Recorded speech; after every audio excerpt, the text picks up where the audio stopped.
Hi, it's Lori. I'm here in Lightroom Classic today, and you have probably heard by now of the Lightroom Classic October 2023 updates.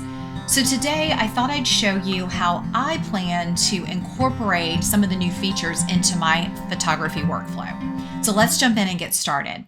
There are two main updates that I want to cover today. The first is the one that you may be the most excited about if you like kind of dreamy images or you shoot things where sometimes it may come in handy to blur the background. So now there is early access to the lens blur feature here in Lightroom Classic.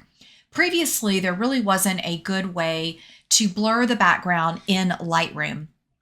And now we have this handy tool. So I'll walk you through how I am going to use it and some of the tips and tricks that I have for you.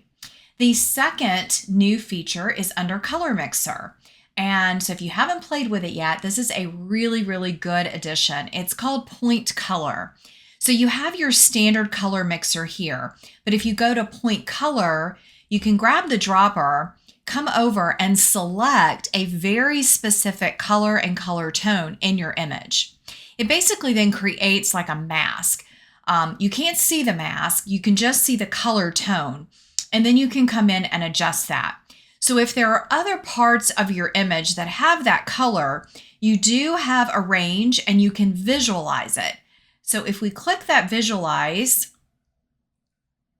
we can kind of see where that yellow is in the image. It converts the image to black and white, and we can increase it.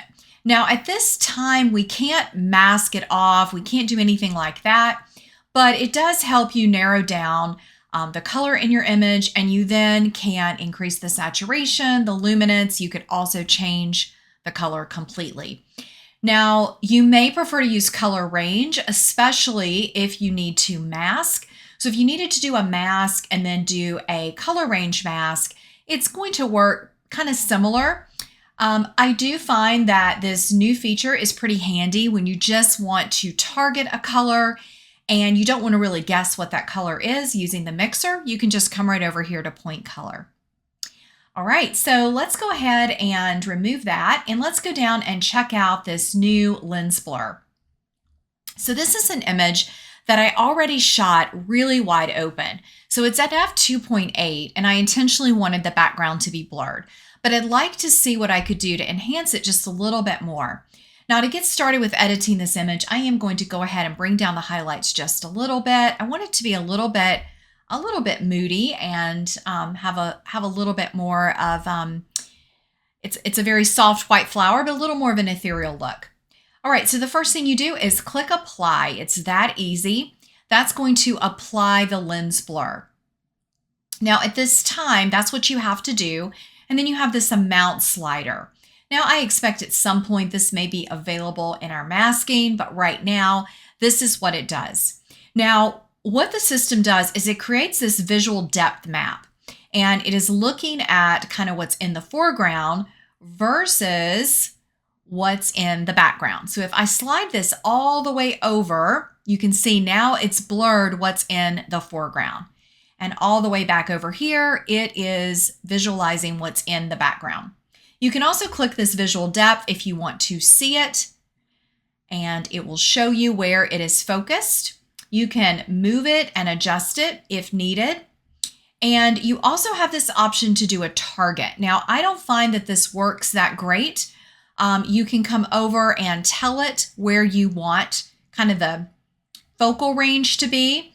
I find that using it on the subject, the person, really works the best. Now, once you've done this, you again can increase. I'm going to take the blur all the way up. So let's look at it before and after. So you can see the background's a little softer, especially in this area, and a little bit down in this bottom corner. Just a little bit softer, these edges, and that's really what it's doing. Now there is this bokeh element, but for this image, I don't have a lot of circular bokeh, and so this really isn't going to apply. I also have tried this bokeh in some other images, and I haven't found big success with it yet. I think it is something that will be fun to play with, but I think it's going to need some more iterations of programming to get it exactly the way it's supposed to work. But you can try it in some images where you have some bokeh and really boost it. Now, the fun thing about this tool is once it's applied, you do have these two options down here. Think of these like brushes. You have focus and you have blur. So if I wanted to add some more blur, especially to this bottom part of the image, I can click on blur. I like to take the amount slider all the way almost to the top. And then you just use like a brush, and we're going to brush on more blur. Now, when you use it at a really high level, it can almost distort that part of your image. So I like to do that just to see where I'm brushing, because this isn't like a mask. You don't have that, that option. Now you can change the feather and the flow of your brush, and we can come in and just kind of continue. Now we can slide this back, and this will then reduce the amount of that blur, and it's going to take away some of the weirdness of it and make it look a lot more natural. So you can see how nice that looks. Here's before. You can see that detail in the bottom, and now it really looks like a cohesive blurred image all the way around with our subject in the center. Now you also have this focus option. So if there is a part of the image, I'm going to take the feather down to the middle. I don't really need to feather this, but if I want to make sure that this petal is not too blurry, maybe this edge, I can use this brush to remove any blur that might be on here. So you could come in and play with that. This edge may have a little bit of extra blur. You can also click that visualize again so that you can see where is impacted. So it looks like it did the edges pretty good. So I'm going to take that off. And so now you've got nice detail all the way around. So that's how I would be using, or how I plan to use, the lens blur. So it could be really handy in a variety of images. This, of course, was just a flower scene, but you could do a variety of scenes and try that lens blur out.